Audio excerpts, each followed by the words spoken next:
is giving today. The light is giving. This is my first time testing this angle. Actually, wait. Me today. Welcome back to my YouTube channel. My name is Ann-Adeva and I am black. So I'm in our new apartment, and I'm making a video in our bedroom. It's giving YouTubers first apartment. You know how they don't have any furniture, they have like 2 things and that's it. But yeah, so I just want to do a life update because it's rough. Okay, so I'm gonna just do a life update and I'm gonna do my makeup because I'm trying to show you guys what I discovered. First of all, guys, I've been cheating in life. Like, I'm just taking shortcuts. I'm just trying to get the vision is the most important thing, child. So today I'm just gonna do a little some. So without any further ado, let's get into this sugar honey iced tea. But I've just been feeling so like exhausted with everything that's been happening in the world. I've been feeling very exhausted and it's very hard to like wake up to the reality of what the world is. Do you know what I mean? Like, I know when I was studying sociology, I was like, oh, I think I know everything about the world, but like now I'm scared, bruh. Now I'm like, what the, like, skip out it, guys. Like, what's going on? What's the chat? Everywhere, everybody's suffering. Everything is just a struggle. Everybody's just going through it. Like, we are suffering. I'm gonna start with my setting spray. I don't use a primer anymore. I literally bought this primer. Do you guys remember in the other makeup video? And I was struggling to open it. I bought it specifically to start doing my makeup. I think I'll maybe use it in the summer, but for now, for winter, I don't do that anymore. I just use this setting spray and then I put it on my face. I actually first put the foundation. Girl, stop talking all that shit and do it. I'm using this foundation, right?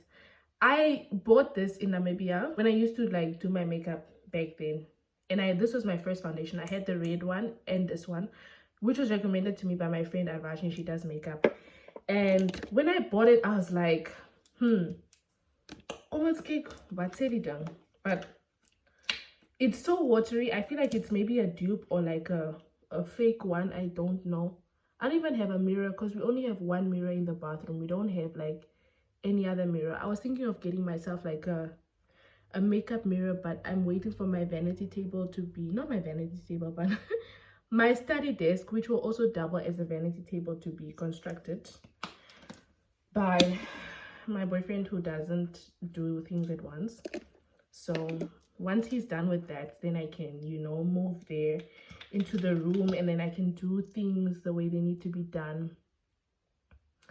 So yeah, anyways, guys, so new apartment vibes. It's been very hard because we decided to move. I'd been talking about moving because where we were living first was like so isolated from everything. You had to drive to go everywhere, and if you guys don't know, I don't have a driver's license. And before you start with, oh, how don't you have a driver's license?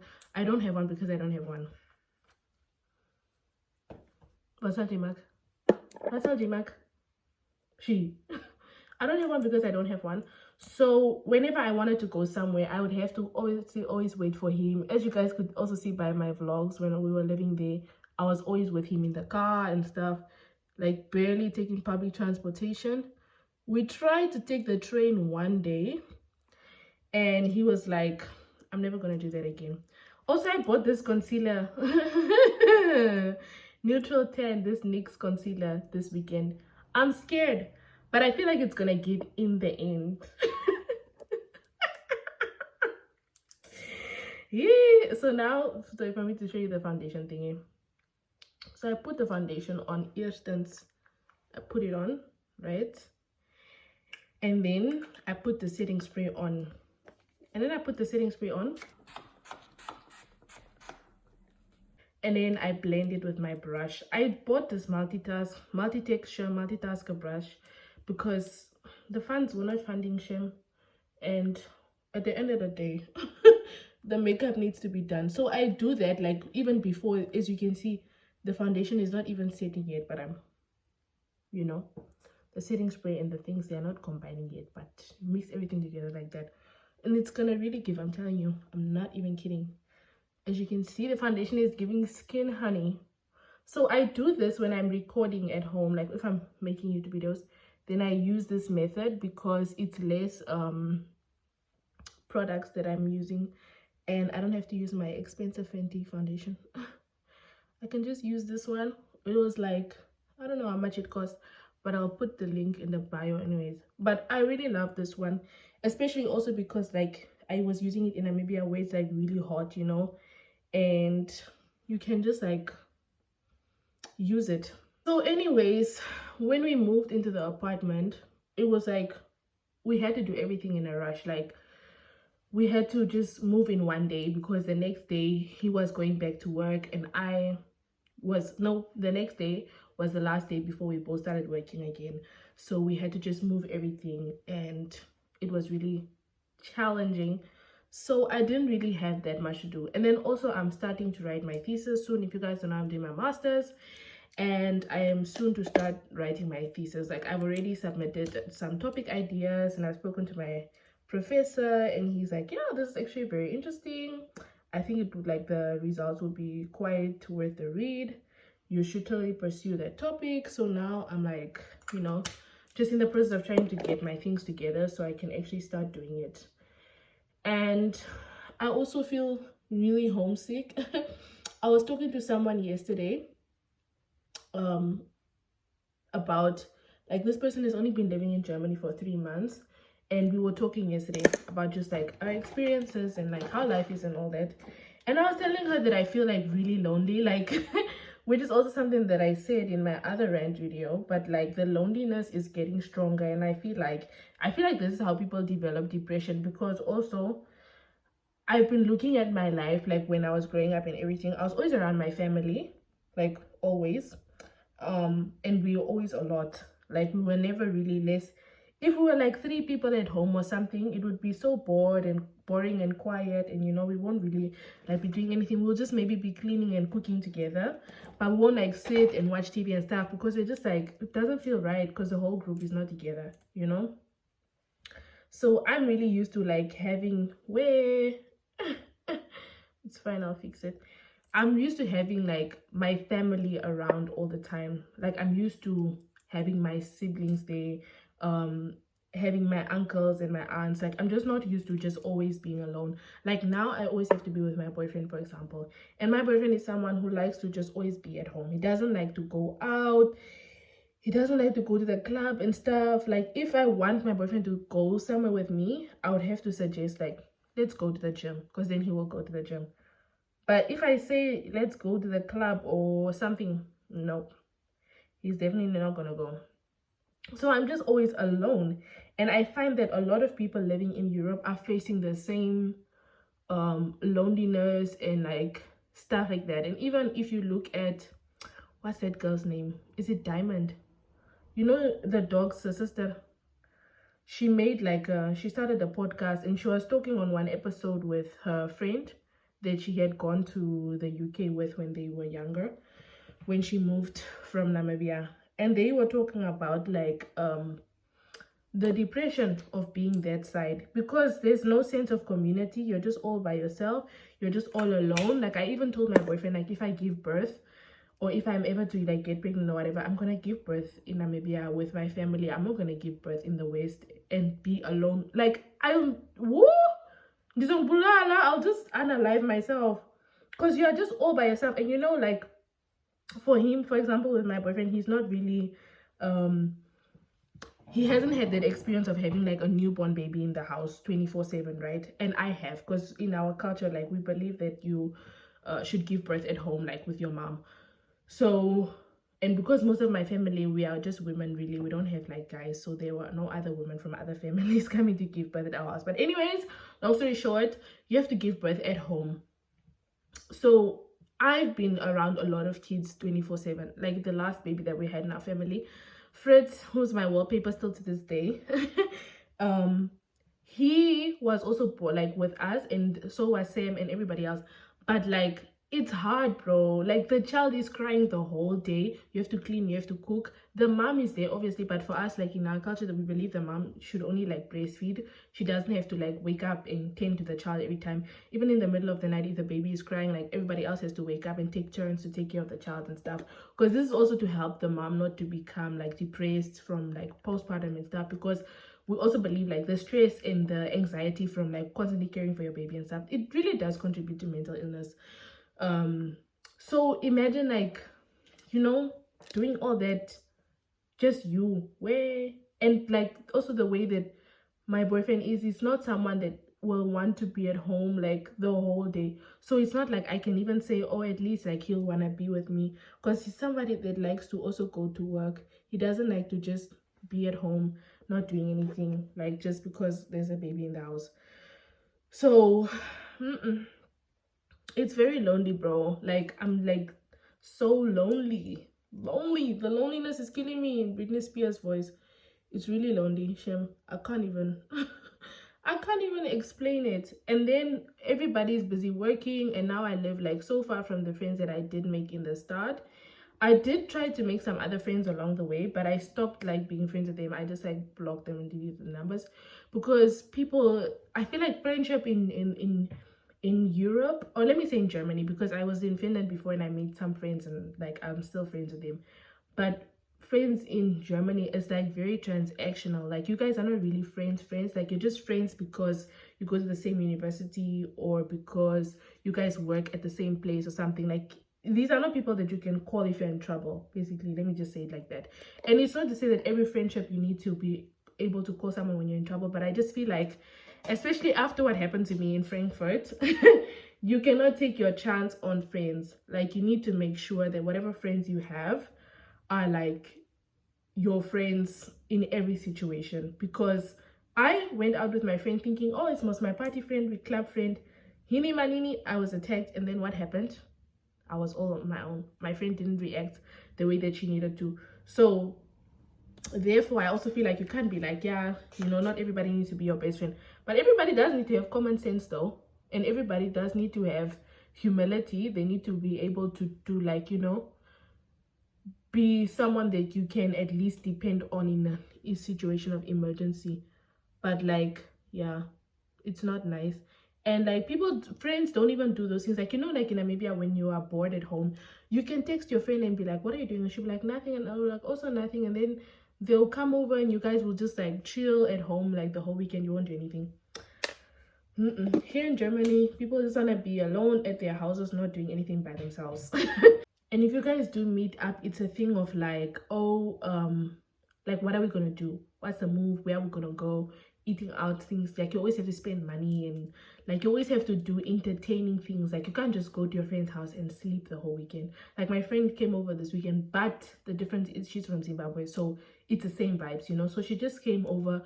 We just chilled at home like the whole weekend. We didn't go clubbing or anything like that. We just were at home the whole weekend. The most we did was go somewhere on the Saturday, and we went shopping and stuff, but we didn't like even go shopping for like clothes and unnecessary things. We just went to buy like cleaning supplies for me to clean our bathroom, and like, we had a paint and sip at home.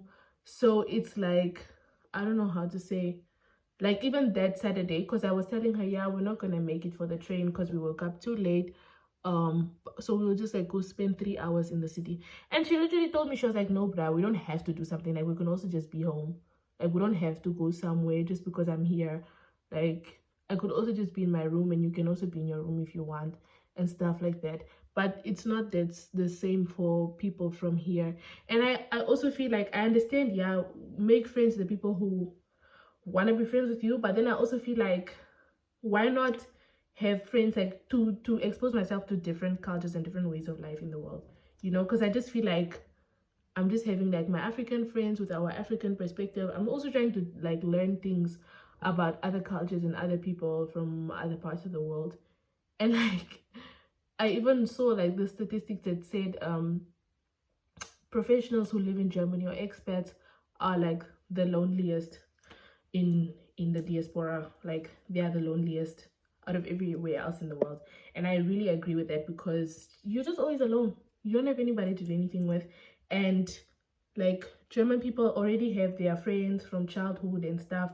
They don't really make new friends. They don't really believe in making new friends. So they're not really gonna be overjoyed to make friends with you.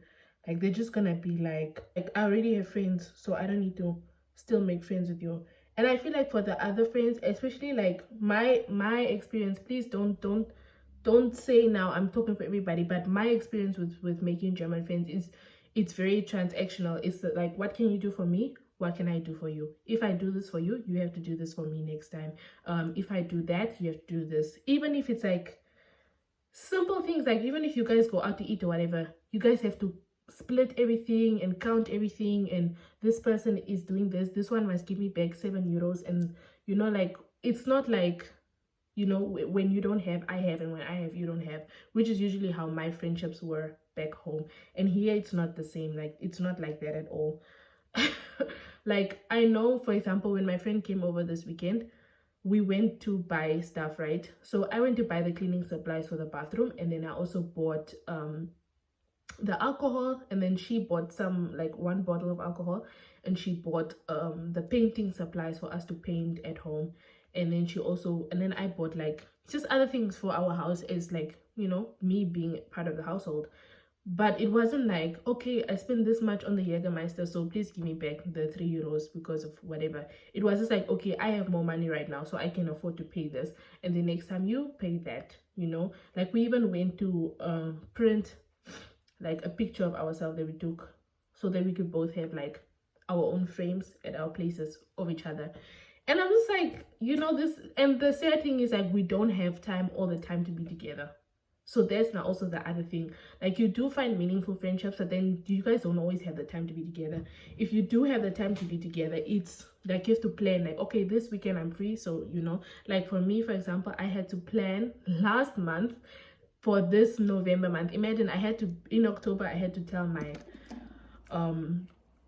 bosses at work, like, hey, I need this weekend free because, you know, I have something to do, so that she could come over on that weekend, because that's the weekend that she was free. You know what I'm saying? Like, it's just so complicated, bruh. It's just so complicated for no reason.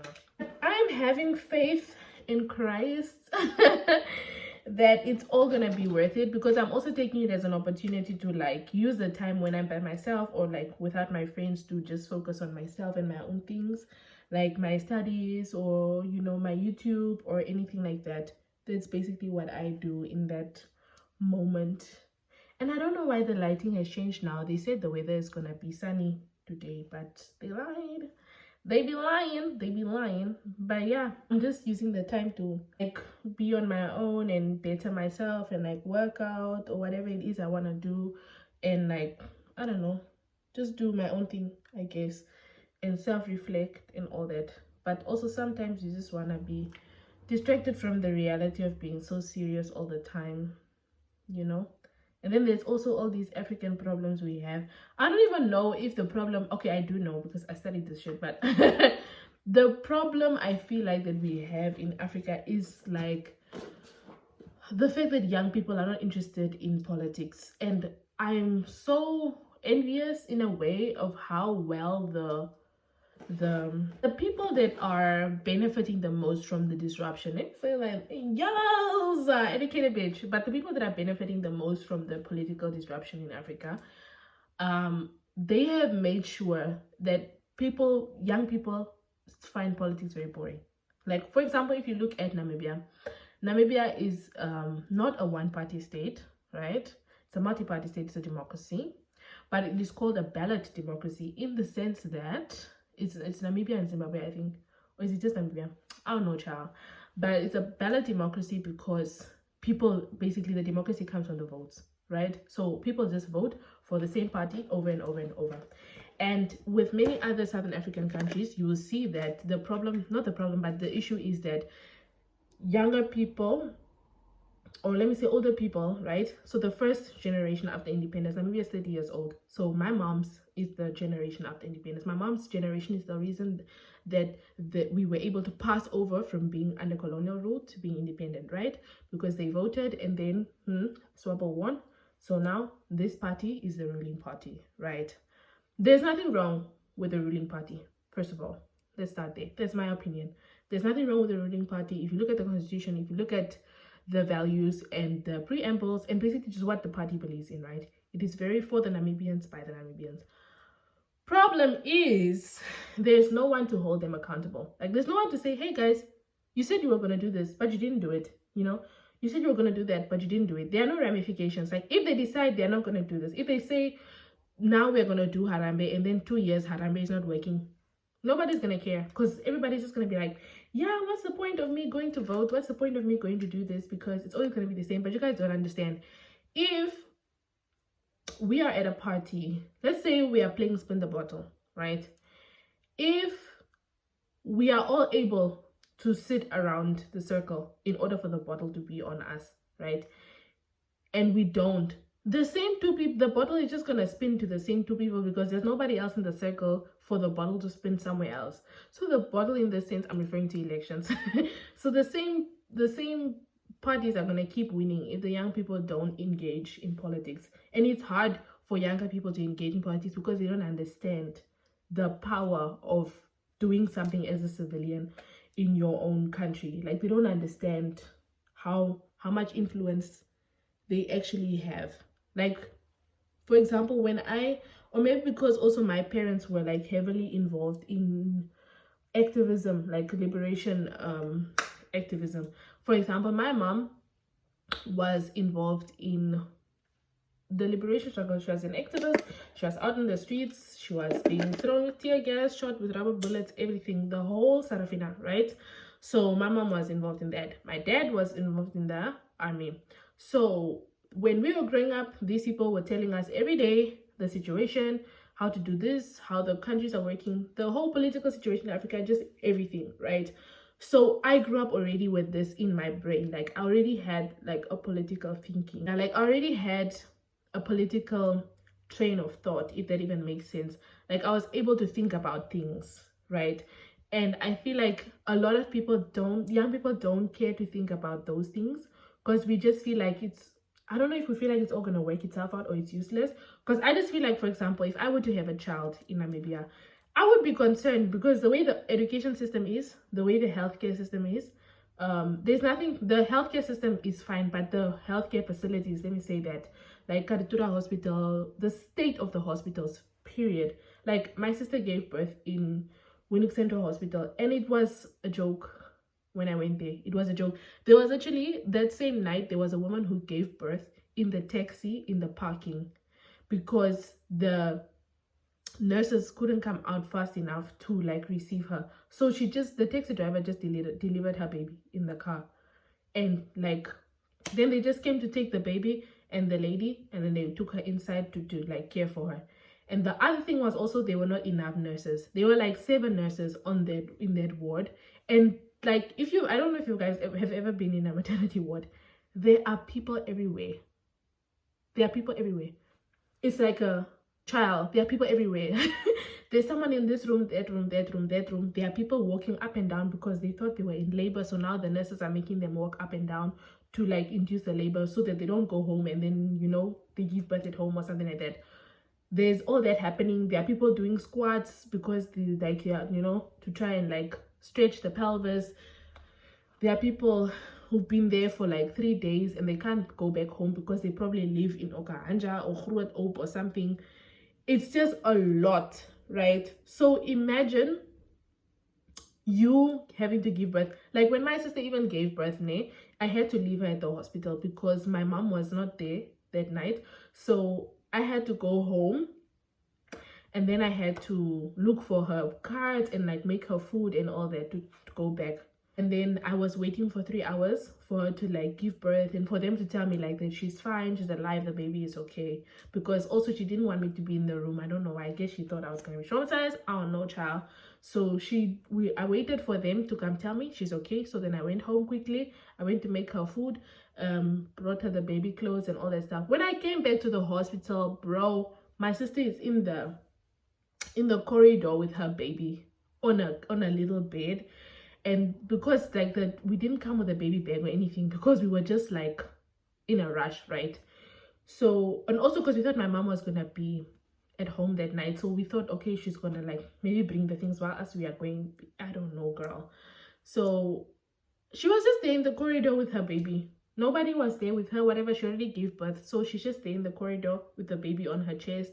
And then they came to take the baby later so that the baby can go sleep because she was breastfeeding.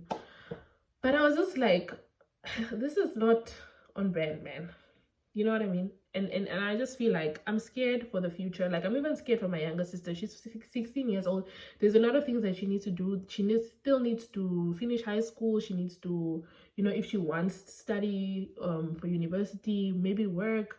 Because I want to live in Namibia. I don't want to live everywhere else for the rest of my life. So it's like, you know, what am I going to do, man? And then also, bruh, this whole thing every day in the newspaper is just GBV, rape, I don't know, man, suicide. Like, things are just, it's overwhelming for me to even sit here and do my makeup and stuff while people are going through things, you know. And I think maybe it's also survivor's guilt, because I feel like I grew up in an environment where those things were very common. Like, being abused by a partner was very common where I grew up in. It's very common to have kids with 7 different guys. It's very common to have kids with men who don't care about your kids. It's very common for women to date a man who doesn't care for his children. It's very common. All those things are very common. It's very common for men to cheat on you, and then it's also very common for men to get angry if you don't want to be with them in a relationship anymore, and some of them take it too far and then they want to unalive you. It's very common. So I just feel like I don't even know where to start, bro. I don't know where to start. Like, this net buyer. I just feel so like I'm coming here. I'm coming to make a YouTube video because I want to reach people and I want to engage with people and I want people to find my content and I want to have real conversations. But it's hard, bro. It's like hard even to post on Instagram. I feel bad. I feel like, why am I posting on Instagram while people are being enslaved, while there is an actual going on? Like, I feel bad. I feel like I'm avoiding the struggles of people while there is going on in, you know what I'm saying? I don't even want to say the words on the channel because I don't want to get a strike on my channel. I don't want to be like controversial, but it's not being controversial when you talk about the problems in the world. You know what I'm saying? Like, do you know how many Caucasian people were fighting for our rights during that time? Do you know how many people in the West were fighting for BLM during that time? Do you know what I mean? Like, do you know how many people were supporting us when we had the Shut It Down movement in Namibia? Like, do you know what I mean? So I feel like we shouldn't be scared to talk about these things, but the system is now putting so many repercussions on us for telling the truth and for being honest and for being concerned and for calling them out and for holding them accountable and for boycotting industries and stores and outlets. And boy, I don't even know. And you know what's funny, right? When I was talking to this person yesterday, she said that she was talking to someone about like her plans for next year, and she said she's just praying to God and she hopes that it's all going to work out for her next year. And so this person told her there's no God in Germany. That's what the person said to her. So she was like also saying like these people don't believe in God. Not all the German people, but she's referring to like a group of people. They don't believe in God, but they have all these things. They are wealthy, they have their kids that go to school every day, they have all these things. But us as African people who listen to the word, we worship God, we do everything. We are always suffering, we are going through it. We are having this, and we are having this, and we are having this, and we are having this. So what's the point, basically? And I was also just feeling like, I do understand that, honestly. I can understand when you think of it like that. But for me, with my own journey in life and coming to Germany 3 years ago with nothing to my name, trying to do something for myself, for my own life, I didn't have to, thank God, I didn't have to marry a man just to have money, or just to stay in the country, or just to have a valid visa. I didn't have to sell my body. I didn't have to entertain people that I didn't want to entertain. I didn't have to sleep around. I didn't have to do illegal things. Like, I didn't have to do anything that is not God ordained in order for me to be here. And I trusted God through the whole process. I said, God, if it's your will for me to go back, I will go back. If it is your will for me to pack up everything today and go back home, I'll go back home. If it is your will for me to be accepted in this university, I'll be accepted. If it is your will for me to get this apartment, I will get this apartment. If it is your will for me to get a scholarship, it is your will. If it is your will for me to be selected for this program, let it be your will. If it is your will for me to get distinctions in all my subjects, let it be your will.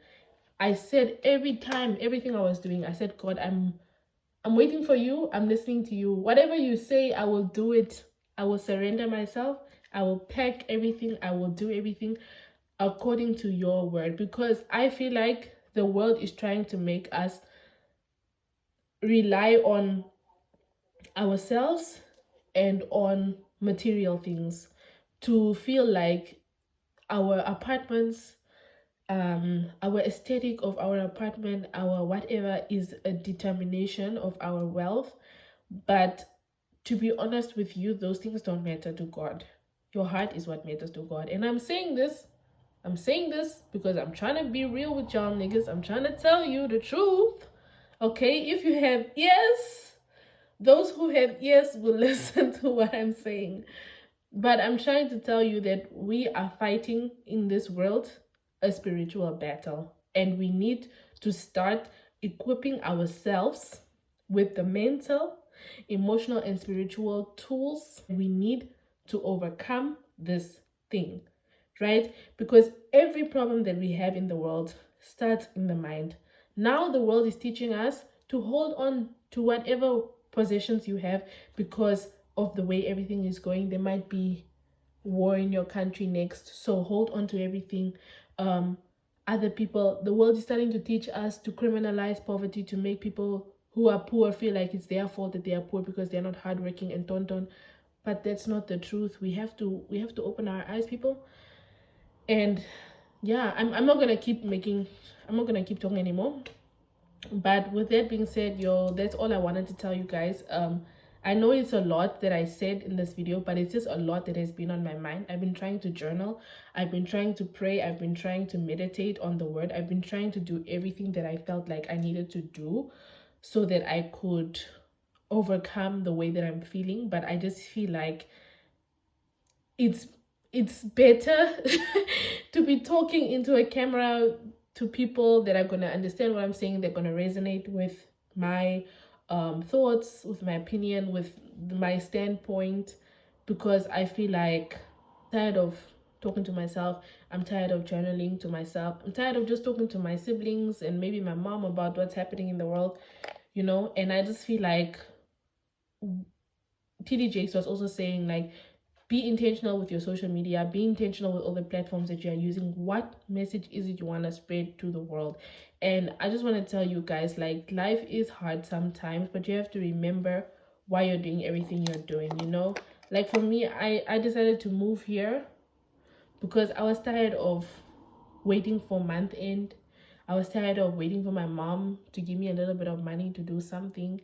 I was tired of having to start a business that was not even really my life interest because I needed the money. You know what I'm saying? I wanted to be educated, which is one of my biggest dreams for myself, because my grandmother was also a very educated person and she's done everything for herself. And I've never heard my grandma say, it's because of this man. I've never seen any man come into my grandmother's house and try and tell her what to do.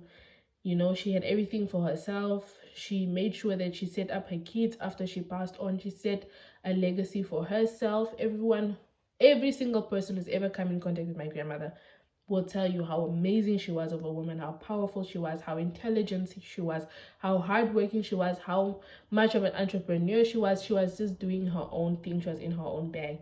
And it's something that I wish for myself, you know. That's why I'm working so hard. Even though people will comment on my stuff and be like, oh, I'm so proud of you. I'm like, yes, I know. I want to also be even more proud of myself.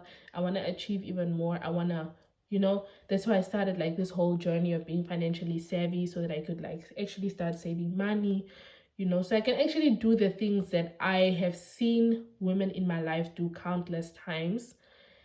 And I want everyone else to take control of their lives, basically. Like, I don't want people to be saying, oh, I'm so proud of you. I want you to be inspired to start doing the work on yourself, to start following your own dreams, to start taking risks by yourself, to start making sacrifices on your own, you know. So yeah, anyways, thank you so much for watching. Please do the following 3 things. Bly veilig, raak wys, oh my god, raak wys, and pass your op. Dude, I am so for real. Bye.